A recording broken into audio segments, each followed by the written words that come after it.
kuasa Roh Kudus. Kita berdoa. Bapa di sorga, terima kasih Tuhan untuk malam hari ini. Kuasai kami dengan Roh Kudus-Mu, jadilah kehendak-Mu Tuhan. Kiranya Tuhan boleh berkenan atas care group kami pada malam hari ini, dan hamba-Mu juga berdoa untuk devices, internet connection yang kami gunakan. Biarlah boleh Tuhan berjalan dengan baik sehingga kami boleh mendengarkan firman Tuhan dengan baik juga. Dan tentunya yang paling tinggi di atas itu adalah kami bisa melakukan dalam kehidupan sehari-hari. Ampuni kami Tuhan dalam segala dosa dan pelanggaran kami. Di dalam nama Yesus kami sudah berdoa dan mengucap syukur. Amin. Baik, teman-teman, sekali lagi selamat malam buat kita semua. Semoga teman-teman dalam keadaan sehat ya. Ya, ada yang bikin celebration gitu ya. Ya, malam hari ini kita akan belajar bersama-sama. Sebenarnya pelajaran kita pada malam hari ini menarik sekali.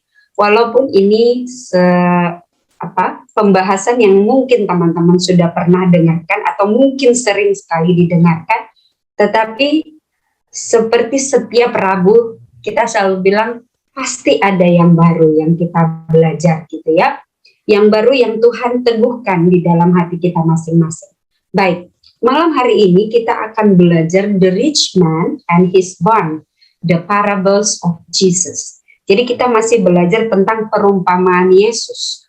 The Rich Man and His Barn, kalau dalam bahasa Indonesianya itu dikatakan orang kaya yang bodoh gitu ya. Saya juga pertama banget melihatnya, kenapa ya? Di translate-nya itu orang kaya yang bodoh gitu ya. Tapi sebelum masuk ke bagian ini teman-teman, saya mengundang teman-teman untuk berandai-andai nih ya. Jadi karena saya ini guru bisnis, biasanya di awal kelas saya selalu bertanya tentang hal ini. Nah, pada malam hari ini teman-teman jadi percobaan saya gitu ya. Jika misalkan teman-teman diberikan, jadi pada malam hari ini diberikan uang 5 miliar gitu. Kalau dalam ringgit saya berapa ya ini Australia punya currency, saya lupa berapa, saya lupa konversi ya. Jadi kira-kira 5 miliar lah ya, belum triliun ya, jadi 5M gitu ya. Kira-kira kalau teman-teman punya ini diberikan gitu, apa yang teman-teman mau lakukan? Saya akan berikan 3 pilihan. Pilihan yang pertama adalah investasikan, kemudian bunganya untuk membantu orang lain. Ini yang pertama, pilihan pertama. Pilihan kedua adalah tabung untuk modal kawin, gitu ya. Saya nggak tahu berapa orang di antara teman-teman mau bikin modal kawin gitu ya. Mungkin udah dilihat-lihat calon suami atau calon istri yang oke gitu ya. Jadi udah dipersiapkan gitu. Itu mungkin belum ada tapi udah ready gitu supaya ada gitu ya. Atau yang ketiga, teman-teman membangun usaha gitu ya. Saya boleh tahu nggak teman-teman pilih yang mana? Atau teman-teman punya yang lain nggak? Misalkan something yang nggak kepikiran di sini. Oke, saya mau lihat di chat. Saya modal nikah Kak. Oke. Alright. Berapa sekali nggak tahu nih pilihannya yang mana gitu ya. Oke, ada yang mau pilih yang mana? Oke. Teman-teman, selama saya memberikan ini, menanyakan hal ini kepada anak-anak murid saya, jawaban yang paling banyak ya, dari ratusan gitu ya, jawaban yang paling banyak, kira-kira teman-teman bisa tebak yang mana? Oke, ada lagi. Si Selen bilang, karena aku sudah menikah, Kak, aku pilih yang C aja. Iya. Jadi juaranya, teman-teman, ini kaum milenial ya. Ini kaum milenial, anak-anak yang lahir di tahun 2000-an, 90-an gitu ya. Mereka banyak sekali memilih untuk membangun usaha. Dan pilihan yang paling terakhir itu adalah B. Karena jarang sekali mereka planning untuk married ya. Dan pilihan yang paling tren itu adalah A. Tetapi pilihan yang lain adalah mereka ini banyak sekali bilang saya mau invest dan saya itu mau uh, leha-leha gitu, I'm not doing anything, tapi uang itu kerja buat saya gitu. Itu impian semua anak-anak yang kaum milenial gitu ya. Siapa yang nggak mau ya? I mean, uang bekerja untuk kita, kita bukan untuk kerja untuk uang gitu ya. Jadi pikir-pikir juga banyak ya orang-orang yang berpendapat seperti itu gitu ya. Teman-teman, saya tidak akan menganalisis apapun pada malam hari ini. Jangan, oke. Oh, bro Ali bilang saya pilih B, A, kemudian C. Oke. Pilihnya hanya satu, bro. Nggak boleh banyak. Oke. Ya, pilihannya satu ya. Nggak boleh banyak. Oke, tapi ada juga yang kayak Bro Ali itu. Pilihnya boleh nggak? Misalkan boleh nggak semuanya saya pilih. I can do all gitu ya. Banyak juga yang memilih seperti itu gitu. Tapi kalau hanya dipilih, mostly pemenangnya adalah C. Karena mereka berpikir adalah ketika saya build usaha saya bisa melakukan banyak hal. Tapi itu bukan inti pembicaraan kita, teman-teman ya. Inti pembicaraan kita adalah ini. Seperti judulnya tadi, The Rich Man and His Barn, The Parables of Jesus. Ini seperti yang saya katakan tadi, kalau dalam bahasa Indonesianya dikatakan adalah orang kaya yang bodoh gitu ya. Nah, kita akan belajar kenapa Alkitab memberikan judul itu orang kaya yang bodoh gitu ya. Kenapa sih? Mananya yang bodoh? Kalau di dalam pemikiran dunia ini apa yang dilakukan itu tidak bodoh, karena dia savingnya, dia menyimpan. Lalu dia memikirkan apa yang akan dia lakukan. Jadi dia memikirkan masa depan. Jadi dia ini jadi orang yang sebenarnya wise gitu ya. Tapi kenapa kita mengatakan dia bodoh gitu ya. Baik teman-teman, karena kita adalah belajar Alkitab, kita akan buka di Lukas 12. Teman-teman, saya undang semua untuk membuka Lukas 12. Buka Alkitab, whatever apa yang teman-teman punya di situ, silakan dibuka.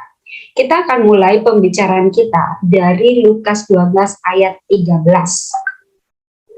Ini ceritanya Yesus itu sedang berkhotbah ya, dan banyak sekali orang di sekitarnya dia. Lalu di antara orang-orang ini ada satu orang muncul ya. Di ayat 13. Seorang dari banyak orang itu berkata kepada Yesus, "Guru, katakanlah kepada saudaraku supaya ia berbagi warisan dengan aku." Ini lucu ya, maksudnya ini kan masalah keluarga terus dibawa ke pembicaraan umum gitu. Dan ini masalah warisan. Pada zaman itu memang hal ini adalah hal yang sangat biasa terjadi ya. Jadi warisan. Jadi ketika orang tua kita sudah meninggal, biasanya perkelahian di antara anak-anak itu adalah masalah warisan, dan ini bisa mencerai-beraikan saudara bersaudara gitu, apalagi orang-orang Batak gitu ya. Pokoknya ini pusing dan itu, dan biasanya ini membuat renggangnya tali persaudaraan, dan sepertinya itulah yang terjadi kepada orang ini. Alkitab tidak menyebutkan siapa namanya gitu ya, tapi kita lihat di ayat 14 apa Yesus jawab. Tetapi Yesus berkata kepadanya,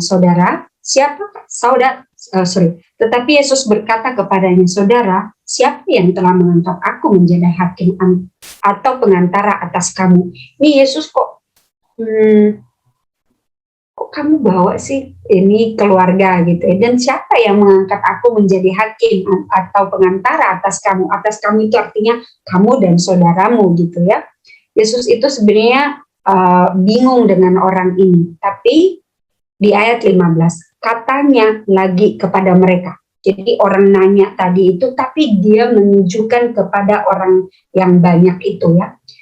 Berjaga-jagalah dan waspadalah terhadap segala ketamakan, sebab walaupun seorang berlimpah-limpah hartanya, hidupnya tidaklah tergantung daripada kekayaan itu. Teman-teman, ini Yesus ini kayak dalam bahasa sekarang ini random banget ya. Kok dia bisa tiba-tiba ngomongin gini ya? Dan dia berbicara hal yang sangat menyinggung sebenarnya. Tamak.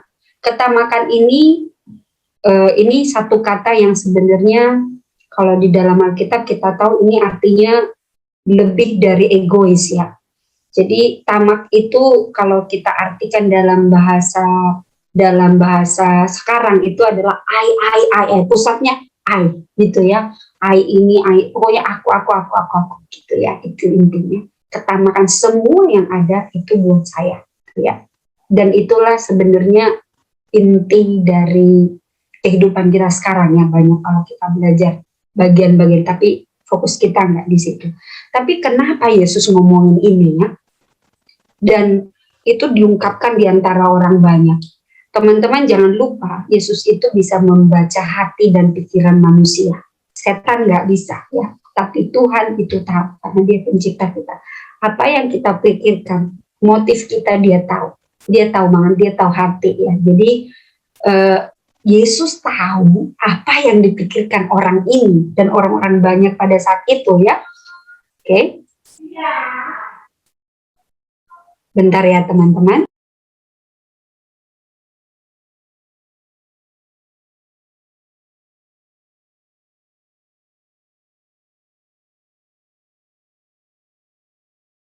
Maaf. Baik, teman-teman, kita akan melihat sebenarnya yang dimaksud oleh Yesus dengan tamak itu apa sih sebenarnya, dan kenapa Yesus membicarakan hal ini ya di tengah-tengah orang yang bertanya tentang masalah warisan gitu ya. Teman-teman, saya mengajak teman-teman semua untuk membaca di Keluaran 20 ayat 17. Pasti teman-teman sudah familiar dengan ini ya, Keluaran 20 ayat 17. Keluaran 20 ayat 17 ini teman-teman tahu tentunya ya, ini adalah 10 ya, 10 hukum Tuhan ya. Dikatakan begini, jangan mengingini rumah sesamamu. Teman-teman, kalau dikatakan mengingini, apa itu artinya mengingini? Teman-teman, kalau teman-teman bilang misalkan pergi ke rumah saudara atau teman gitu ya, terus lihat rumahnya gitu, wah rumahnya bagus banget, aku mau dong rumah kayak gini gitu ya, aku mau suka desainnya, atau misalkan teman-teman lihat bajunya atau apalah gitu, aku mau dong. Apakah mengingini yang dimaksud itu ini ya, apakah ini indikasinya gitu ya teman-teman? Kalau kita ngomongin mengingini, kita harus lihat lagi di sebelahnya. Jangan mengingini istrinya. Teman-teman, kalau orang bilang mengingini istri itu hanya satu, jarang dua ya. Dan biasanya istri itu tidak bisa diduplikasi. Jadi ketika orang mengatakan mengingini di sini, atau kita berbicara sesuatu dalam tanda kutip mengingini, yang dimaksud di sini, ini adalah bermaksud bahwa kita menginginkan sesuatu yang bukan milik kita untuk menjadi milik kita, gitu ya. Atau hambanya laki-laki atau hamba. Jadi ini mengingini di sini bukan mengingini kalau orang zaman sekarang ya cute banget ya, apalagi kalau cewek-cewek keren banget atau wah gitu ya, aku mau dong, aku mau beli yang kayak gitu misalkan nih ya, cewek biasanya. Tapi kalau mengingini yang dimaksud di sini, ini bukan mengingini dalam seperti itu ya. Mengingini yang dimaksud di sini adalah mengingini yang sebenarnya bukan milik kita, tapi kita pengen gitu ya. Dan biasanya kalau kita pengen, kita udah melakukan hal lain untuk mendapatkan ini. Teman-teman pasti mengingat satu cerita ketika mengingini istri orang, yaitu Raja Daud ya. Kisah Daud dan Bersyeba. Teman-teman, sebenarnya apa yang terjadi dengan Daud pada waktu itu? Dia tidak pergi berperang ya, singkat cerita, dan akhirnya dia melihat Bersyeba sedang mandi, dan akhirnya dia mengingini Bersyeba dan tidur bersama dia, dan akhirnya dia pengen menutupi dosanya, dan akhirnya dia membunuh Uria dengan cara dan taktiknya. Teman-teman, ketika kita mengingini ya, kita menjadi tamak. Ya, kita mengingini untuk diri kita sendiri, dan biasanya kita akan melakukan segala hal untuk mendapatkan hal itu ya, karena kita sudah mengingini. Next teman-teman, kita lanjut ya di Lukas 12 ini ayat 16. Kemudian ia mengatakan kepada mereka satu perumpamaan. Yesus ini ya, katanya, ada seorang kaya, tanahnya berlimpah-limpah hasilnya. Ya, ayat 17, ia bertanya dalam hatinya, apa yang harus aku perbuat sebab aku tidak mempunyai tempat di mana aku dapat menyimpan hasil tanahku. Jadi ini Yesus memberikan perumpamaan inilah fokus kita pada malam hari ini di ayat 18. Lalu katanya, inilah yang aku perbuat. Jadi ini dia ngomong sendiri gitu ya, self talk gitu. Inilah yang akan aku perbuat. Aku akan merombak lumbung-lumbungku dan aku akan mendirikan yang lebih besar dan aku akan menyimpan di dalamnya segala gandum dan barang-barangku. Teman-teman kalau lihat kata aku itu ada berapa kali? 1, 2, 3, 4. Ada kuku di situ 2 kali. Berarti dia kalau kita lihat dari ayat 18 ini 1, 2, 3, 4 itu berpusat kepada aku. Saya. Jadi ya ini fokusnya itu adalah dirimu. Jadi sebenarnya salahnya di mana? Apakah karena dia kaya? Ya, oke. Jadi apa sih sebenarnya masalahnya? Teman-teman, saya ambil statement ini karena ini menurut saya paling menggambarkannya. The rich man ini sebenarnya salahnya bukan masalah kekayaannya. Tuhan tidak pernah mengatakan bahwa kita nggak boleh kaya. Enggak, bukan itu konsepnya. Bukan masalah kayanya. Bukan masalah ketika dia mau menabung untuk masa depan. Bukan, ya, bukan. Tetapi, apa yang menjadi masalahnya? Yang menjadi masalahnya adalah ketika kita hidup hanya untuk diri kita sendiri, dan semua apa yang kita punya hanya untuk memuaskan kita sendiri.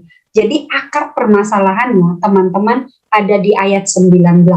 Teman-teman coba lihat di ayat 19. Sesudah itu aku akan berkata, ini masih orang kaya tadi ya. Dia bilang ini lanjutannya. Jadi setelah dia bilang aku akan bikin ini, aku akan bikin itu, aku ya. Di ayat 18 itu teman-teman ini tadi lalu inilah yang aku perbuat, aku akan merombak lumbung-lumbungku. Ini kan sebenarnya dia bikin usaha baru gitu ya, pilihannya C yang tadi itu ya. Lalu di ayat 19, sesudah itu aku berkata kepada jiwaku, ada padamu banyak barang tertimbun untuk bertahun-tahun lamanya, beristirahatlah, makanlah, minumlah, dan bersenang-senanglah. Jadi dia ini intinya apa yang dilakukan itu untuk dirinya sendiri. Ayat 20 ya teman-teman. Tetapi firman Allah kepadanya, hai engkau orang bodoh, pada malam ini juga jiwamu akan diambil daripadamu, dan apa yang telah kau sediakan untuk siapakah itu nantinya.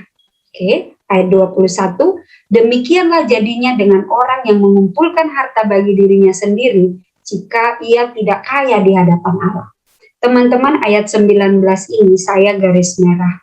Saya kasih warna merah, bukan garis merah ya. Saya kasih highlight merah karena saya mau memberikan bagian ini. Teman-teman, Tuhan itu sering sekali di dalam berbagai kesempatan ya, Yesus Kristus terutama, dia sering sekali membicarakan possession ya, kepemilikan, harta, uang gitu.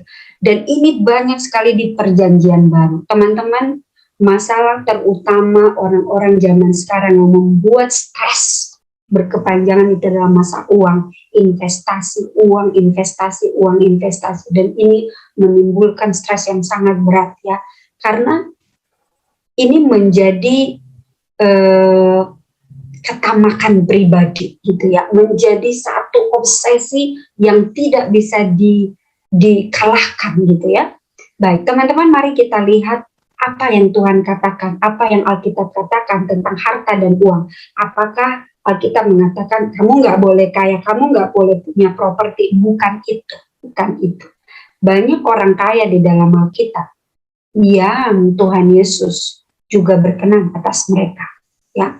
Bahkan mereka menjadi berkat dan mengembalikan ya harta mereka kepada orang-orang yang mungkin dirampas gitu ya. Bukan masalah hartanya, tetapi ketika harta kita berpusat untuk diri kita sendiri, disitulah letak permasalahannya. Tapi teman-teman jangan salah, many times, kadang banyak hal yang saya temui, orang-orang kaya itu rendah hati. Biasanya orang-orang miskin atau yang setengah kaya itu yang paling tamak. Kenapa? Atau mungkin orang-orang miskin yang merasa bahwa aduh aku nggak bisa hidup ke depan. Pokoknya mau memberikan something itu susah banget. Kenapa ya? Karena kedirian kemanusiaan kita ya. Tapi Tuhan, Alkitab mengingatkan kita bagian ini lagi ya. Kita belajar sedikit ya teman-teman. Kita buka dari 1 Timotius 6 ayat 10. Teman-teman boleh buka 1 Timotius 6 ayat 10. Oke, saya ingatin satu hal lagi, saya lupa ini Oke. Ada catatan kecil teman-teman. Kalau teman-teman buka di dalam bahasa Inggrisnya, International New Translation, itu di 19 itu agak beda dia buatnya. Saya akan bacakan buat teman-teman. And I'll say to myself, you have a plenty of grain, laid up for many years, take life easy, eat, drink, and be merry. Teman-teman, saya ada kuningin laid up here. Ini saya bukan mau sok-sok Inggris ya teman-teman, karena tapi penekanannya yang berbeda. Laid up ini, kalau kita lihat zaman sekarang, laid up ini teman-teman mungkin karena banyak orang-orang muda di sini mungkin lebih related ya. Teman-teman pasti mungkin pernah dengar lagunya Bruno Mars ya. Today I'm not going to do anything, sort of like that. Ya, saya nggak mau nyanyi, suara saya nggak bagus. Intinya, laid up ini artinya gini, saya malas-malasan. I don't want to do anything. Saya hanya mau senang gitu ya. Jadi laid up di sini ini menjadi masalah yang paling utama zaman sekarang, khususnya orang muda, dan kebetulan kita online. Laid up ini artinya saya itu sudah menyimpan sesuatu untuk masa depan. I don't have to worry about that. Saya tidak perlu memikirkan itu. Dan saya hanya ongkang-ongkang kaki. Jadi kalau bisa itu kayak kipas-kipas gitu. Dan ini kemalasan, laziness ya. Dan inilah yang sebenarnya kata beristirahat di sini, teman-teman kalau lihat di sini, ayat 9 beristirahat, itu sebenarnya bukan beristirahat dalam arti ketika kita udah capek kerja terus beristirahat, no, bukan itu memang Tuhan bilang rest, kita istirahat, tapi bukan itu. Laid up ini lebih kepada pemanjaan diri, pemuasan diri, hal-hal yang berbau gua, kalau orang Jakarta ngomongnya ya. Maaf, saya pinjam bahasanya orang Jakarta. Oke, jadi clear ya teman-teman. Sekarang mari kita lanjutin lebih sedikit lagi, lebih belajar tentang harta dan uang. Di 1 Timotius 6 ayat 10. Sis Dita boleh bacakan ya buat kita semua. 1 Timotius 6 ayat 10. Karena akar segala kejahatan ialah cinta uang. Sebab oleh berburu uanglah beberapa orang telah menyimpang dari iman dan menyiksa dirinya dengan berbagai-bagai duka. Ini bukan hal baru teman-teman. Saya sih yakin a lot of us sudah mendengar bagian ini, dan ini bukan hal baru, dan ini sangat relevan dengan kehidupan kita sekarang ya. Berapa di antara kita mungkin kita di kantor itu dari jam 7 pagi sampai jam 7 malam atau sampai jam 11, atau mungkin balik ke rumah kita masih mengerjakan. Bukan nggak bisa teman-teman, tapi fokus kita lebih kepada uang, dan pekerjaan. Have you ever think about apa yang kita bisa lakukan untuk sesama kita ya? Teman-teman, saya juga belum melakukan apapun untuk sesama saya, tapi dengan bersama teman-teman sekarang di sini, saya mendisiplin diri saya untuk belajar firman Tuhan gitu ya. So something simple yang kita bisa lakukan gitu. Kadang kalau kita ngikutin dunia kita sekarang, itu kayak kita itu dimotivasi untuk kalau bisa melek mata kita 24 jam gitu ya, untuk uang atau mungkin pekerjaan dan cinta uang. Uang itu penting teman-teman, kalau nggak ada uang kita nggak bisa hidup juga, bukan nggak bisa, artinya kita nggak bisa memenuhi kebutuhan kita juga ya. Kalau kita nggak petani gimana kita mau beli dan sebagainya. Tetapi ketika ada kata cinta uang, fokus kita ke uang, itu udah berbeda lagi ya. Jadi dan ketika kita cinta uang, maka tamak itu bisa menjadi next ya, ketamakan kita, greedy ya. Alright, teman-teman lanjut ya. Oke. di ayat 9 ini teman-teman saya agak ada mundur, ini bukan salah copy tapi memang begitu. Sis Tita boleh lanjut di ayat naik satu lagi di ayat sebelumnya, ayat 9. Yes. Tetapi mereka yang ingin kaya terjatuh ke dalam pencobaan, ke dalam jerat dan ke dalam berbagai-bagai nafsu yang hampa dan yang mencelakakan, yang menenggelamkan manusia ke dalam keruntuhan dan kebinasaan. Teman-teman, kita mudah sekali ya. Maksudnya kalau kita pengen punya banyak uang itu banyak sekali jalannya.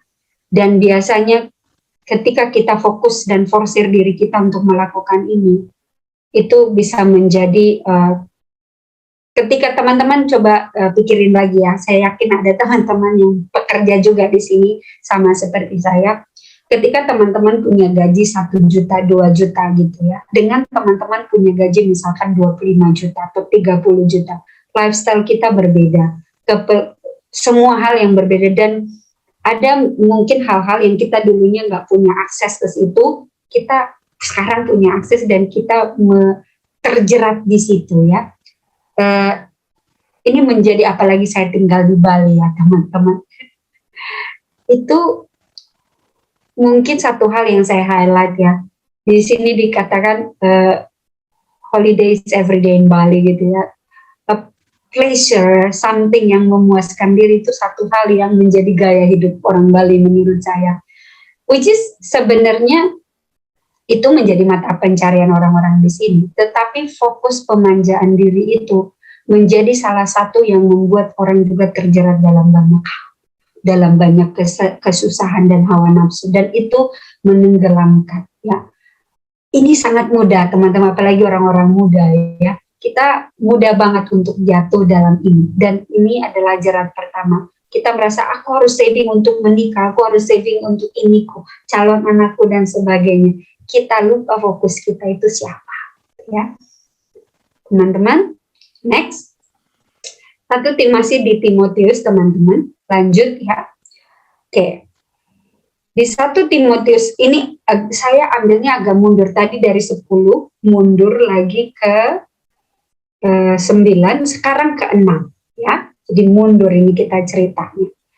Oke, sebenarnya teman-teman bukan masalah uangnya atau bukan masalah kayanya. Banyak juga orang-orang kaya yang mau lebih kaya lagi, tapi ada juga orang-orang miskin yang mungkin orang-orang yang berkekurangan yang juga sangat tamak gitu ya. Tetapi apa yang disebut oleh Tuhan di sini ya, di 1 Timotius 6 ayat 6 dikatakan, memang ibadah itu kalau disertai rasa cukup memberikan keuntungan besar. Teman-teman pernah nggak kalau pergi ke gereja gitu ya, terus lihat temannya bawa tas mereknya misalkan Hermes or something like that yang harganya 250 juta, 350 juta, atau misalkan 1M gitu. Ketika dia jinjing tasnya ke gereja itu kayak kita wah gitu ya. Jadi fokusnya itu bukan lagi ke ibadahnya, tetapi kepada aksesorisnya gitu ya. Timotius mengingatkan kita kembali ya. Jadi sebenarnya memang ketika kita merasa cukup, disitulah sebenarnya hal yang paling Tuhan itu bisa bekerja melalui kita.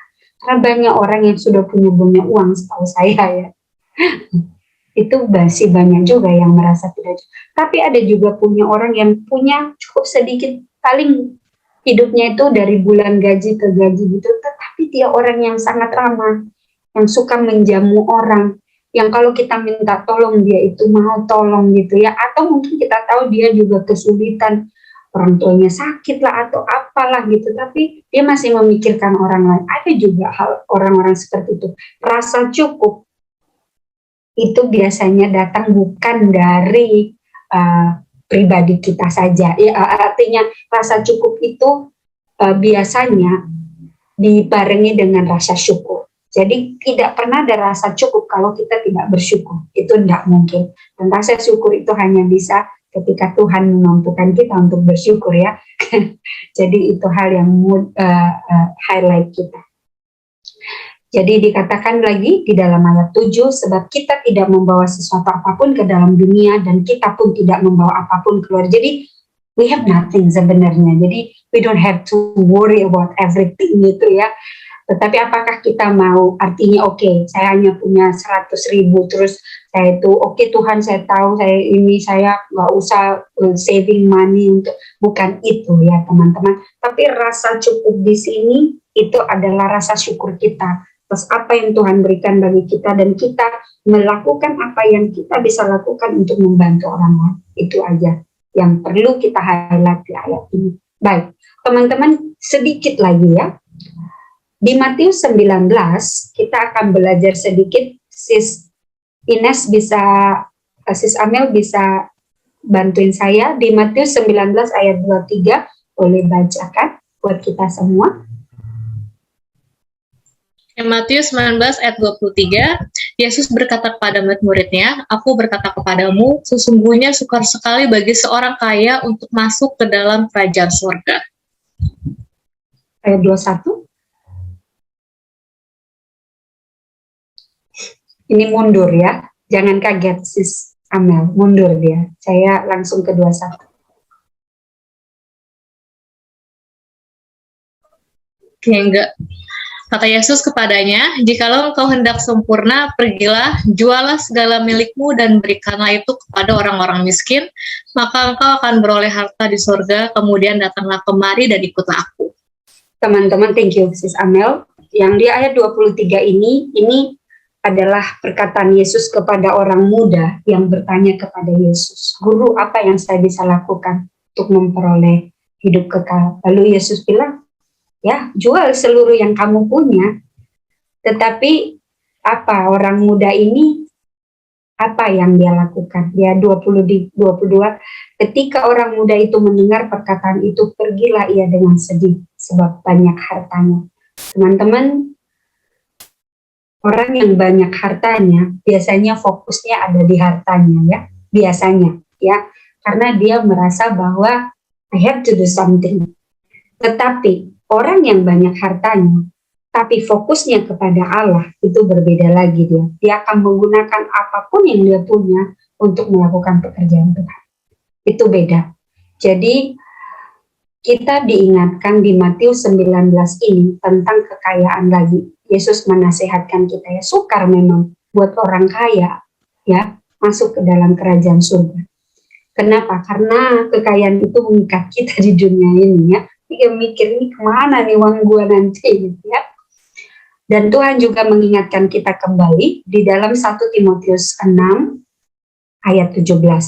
Peringatkanlah kepada orang-orang kaya di dunia ini agar mereka jangan tinggi hati dan jangan berharap pada sesuatu yang tak tentu seperti kekayaan, melainkan kepada Allah yang dalam kekayaannya memberikan kepada kita segala sesuatu untuk dinikmati. Teman-teman, uang apapun yang teman-teman punya sekarang itu karena Tuhan memberikan kepada kita, bukan karena kita jago ya. Karena Tuhan memberikan itu kepada kita, memperbolehkan kita untuk memiliki itu. Dan Tuhan mengingatkan kita ya, bahwa apa yang kamu miliki itu jangan tinggi hati ya, karena Tuhan yang memberikan.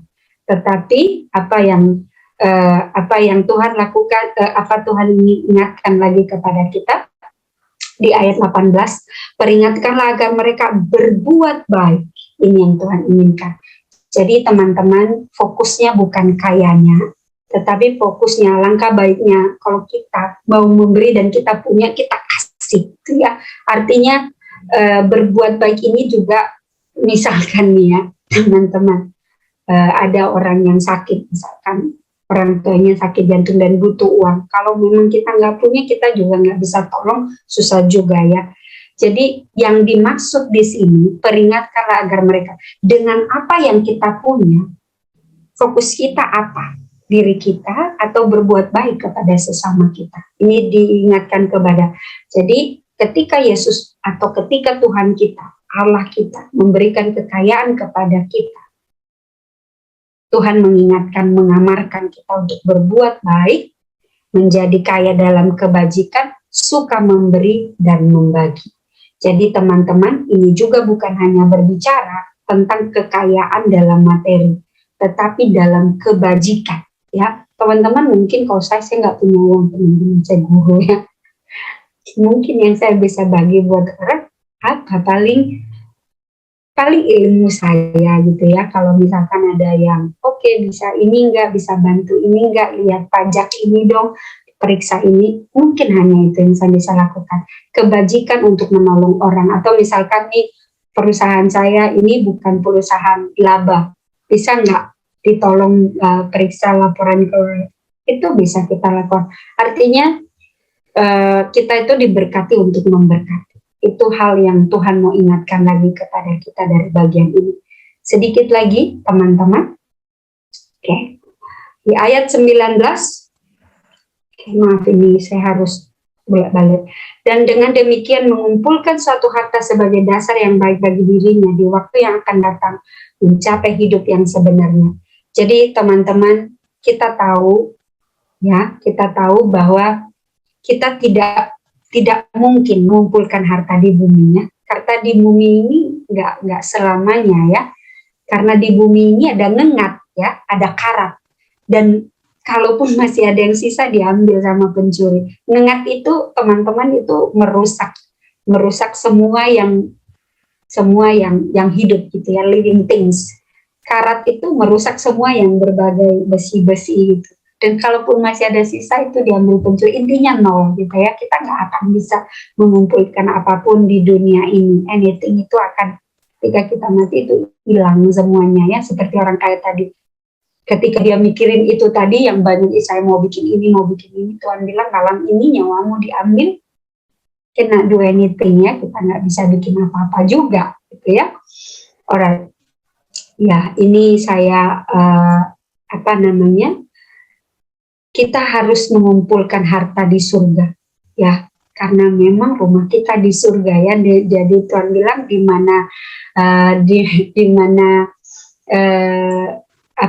mana hartamu berada, di situ hatimu juga berada ya. Kalau kita berada di dunia ini seperti orang muda yang kaya tadi ya, dia susah ya untuk menjual harta yang banyak hartanya. Tapi kalau tujuan kita harta kita di surga ya, kita fokus di situ gitu ya.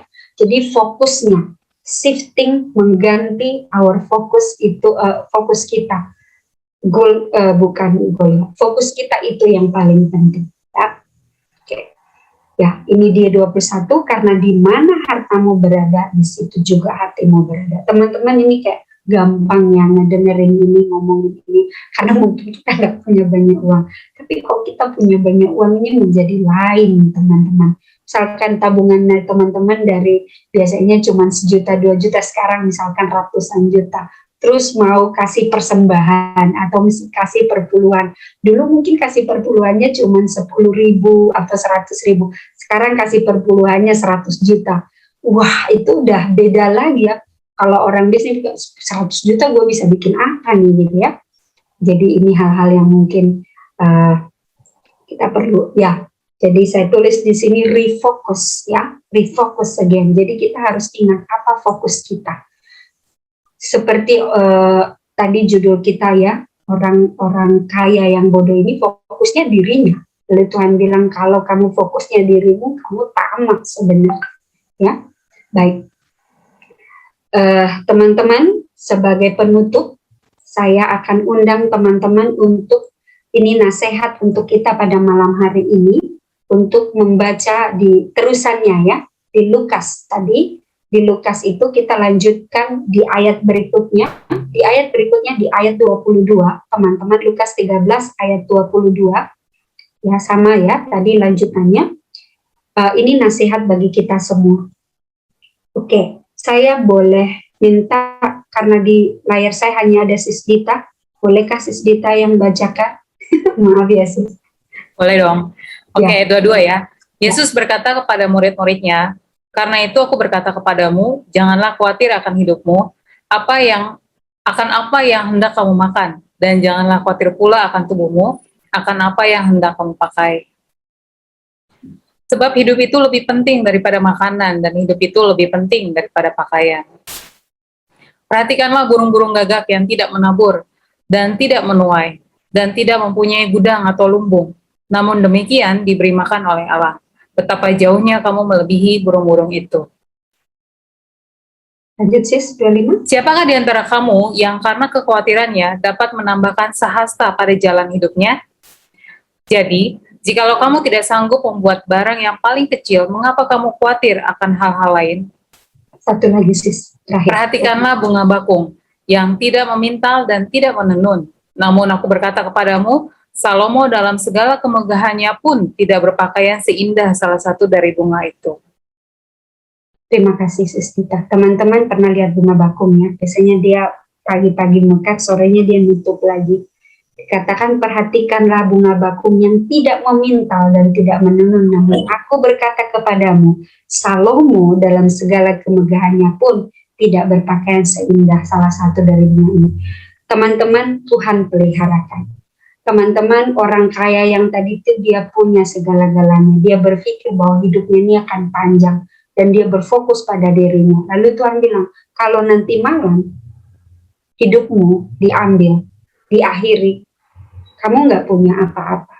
Kadang kita berpikir kita mengerjakan segala, mungkin teman-teman bukan mau memikirkan saya mau saving atau saya mau menabung atau apa. Mungkin teman-teman juga sekarang di tangannya ada banyak orang yang sakit atau mungkin yang butuh bantuan atau mungkin menyekolahkan keluarga atau mungkin sedang di PHK dari pekerjaan atau mungkin ada juga teman-teman yang mungkin gajinya dipotong 50% atau mungkin teman-teman ada juga yang terjerat hutang. I don't know ya masalah apa yang teman-teman punya, tetapi Tuhan mengingatkan kepada kita tidak boleh tamak ya. Apapun yang kita punya sekarang itu milik Tuhan, dan ketika Tuhan berikan itu kepada kita, dia mau kita menjadi blessing untuk orang-orang di sekitar kita. Ini susah teman-teman, tapi jangan khawatir. Raja Salomo bilang, dari dulu sampai sekarang saya tidak pernah melihat orang-orang yang percaya kepada Tuhan itu meminta-minta. Bahkan bunga bakung pun yang cuma sehari aja hidup, Tuhan bisa bikin indah. Teman-teman refocus, rethink about ya, apa fokus kita? Apakah fokus kita diri kita sendiri seperti orang kaya tadi, aku sehingga kita tamak, atau apakah segala kepunyaan kita memang kita gunakan untuk melayani Tuhan?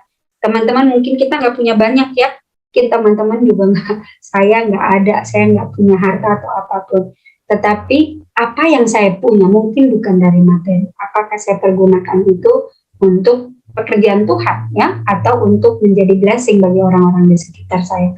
Hanya teman-teman yang tahu jawabannya, tetapi intinya adalah teman-teman ingat, kalau teman-teman menggunakan itu untuk memberkati orang lain, Tuhan akan memberkati kita lebih ya. Mungkin bukan berkat di dunia ini, tetapi berkat di dalam kerajaan surga ya. Amin teman-teman, terima kasih. Semoga firman Tuhan pada malam hari ini boleh menjadi rema dalam hati kita, dan ini boleh menjadi perenungan juga buat kita semua. Amin.